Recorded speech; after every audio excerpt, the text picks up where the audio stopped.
So guys, তো আমি মোটো blog সেটআপে চলে আসি। তোমার দেখে নাও জাস্ট বাইকটা কত ছোটো লাগতেছে না, MT-15। তো চলো এই বাইকটা আমি তোমাদের পুরো একটু রাইড করে দেখিয়ে দিচ্ছি, রাইডের রিভিউ। তো আমি একটু জোরেও চালাবো, জোরে চালিয়ে সব কিছু তোমাদের বলে দিচ্ছি। তো তোমরা দেখে নাও, ঠিক আছে? ওহো, আরাম ভেবে থেকে এইবারে হ্যান্ডেলিং পজিশন একদম কিন্তু অনেকটা ছোটো, কিন্তু ছোটো ছোটো লাগতেছে বাইকটা। তো চলো যাওয়া যাক।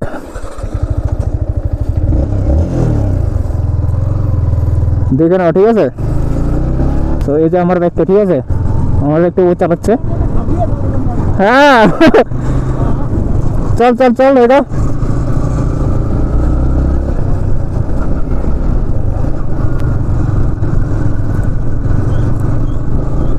সো গাইস, এই বাইকের হ্যান্ডেলিং পজিশন একটা আলাদা রকমের কিন্তু, কারণ স্টার্টভাবে বসে চালাচ্ছি।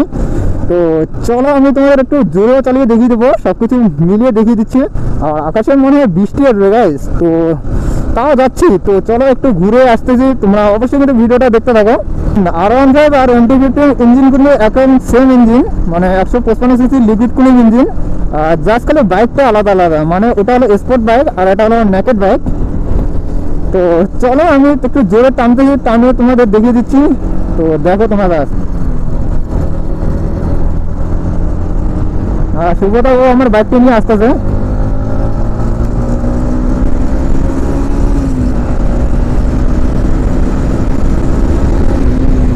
গাড়ির পাওয়ার একদম সেম লাগতেছে, কিন্তু জাস্ট খালি হ্যান্ডেলিং পজিশনটা একটু আলাদা রকমের।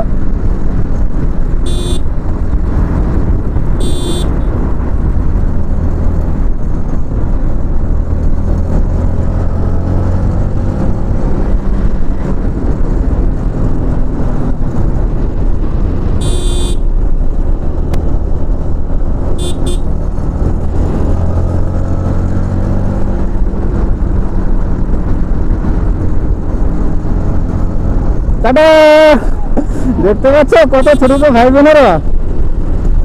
হো হো,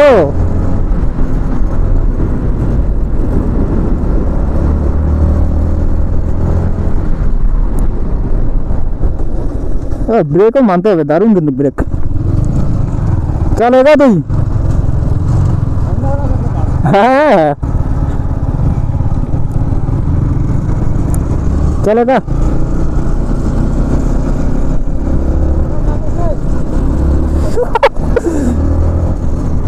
তোমাদের MT-15 এর রাইড কেমন লাগতেছে অবশ্যই কিন্তু আমাকে কমেন্ট করে জানাও।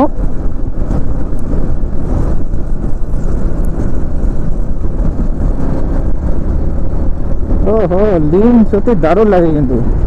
আর MT-15 এর হ্যান্ডেলিং পজিশন একটা আলাদা রকমের কিন্তু, কারণ আমার বাইকটা আমি এতদিন থেকে চালাই, আমার বাইকটা একটু ঝুঁকে চালাতে হলে আমার অভ্যাস হয়ে গেছে।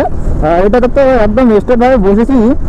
দেখো জাস্ট খালি খুব ছোট্ট বাইকটা কিন্তু MT-15, ঠিক আছে? অনেকটাই ছোট কিন্তু, মানে R15 একটু বড় বড় লাগে, কিন্তু MT-15টা এতটা ছোট বাইক না, মানে অনেকদিন পর আমি চালাচ্ছি কিন্তু এই বাইকটা চালাতে কিন্তু দারুণ মজা আসতেছে, কারণ একদম স্ট্রেট ভাবে বসবে না। মানে এই বাইক নিয়ে যদি তুমি লং রাইডে যাও তাহলে কোনো সমস্যাই হবে না। R15 নিয়ে যদি তুমি লং রাইডে যাও তাহলে কিন্তু অনেকটাই সমস্যা হবে, কারণ R15 একটু ঝুঁকে চালাতে হয়। ম্যাক্সিমাম তুমি 2 ঘন্টা যদি রাইড করো, 2 ঘন্টা রাইড করার পরে চালাতে ইচ্ছে করবে না, একটু রেস্ট দিতে হবে তোমাকে, ঠিক আছে? আর MT-15 নিয়ে যদি তুমি সারাদিন বাইক চালাও তাহলে তোমার কোনো থাকান ফিলে হবে না, কারণ একদম পুরো স্ট্রেট ভাবে বসবে তুমি, একদম পুরো স্ট্রেট ভাবে বসে চালাবে, মানে একদম খুব কমফোর্টেবল বাইক। তো এই বাইকটা নিয়ে আমি একটা রিভিউ ভিডিও করবো, তোমাদের পুরো দেখিয়ে দেবো, ঠিক আছে? আর এই বাইক নিয়ে রাইড করে সত্যি দারুণ মজা আসতেছে কিন্তু। দেখো জাস্ট এই বাইকের পাওয়ার, ঠিক আছে?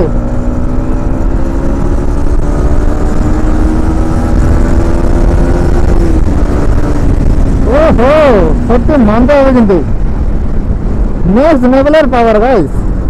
তো এই বাইকের রাইড কেমন লাগতেছে তোমরা অবশ্যই কিন্তু কমেন্ট করে জানাবে।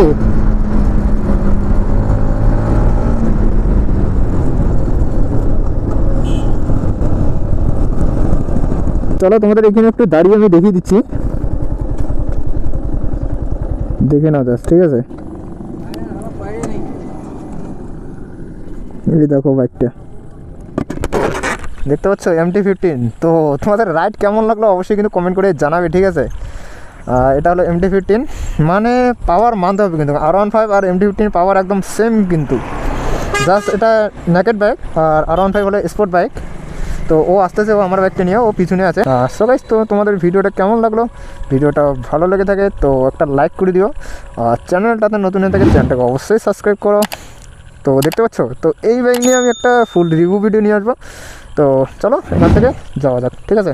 এটা গাইস।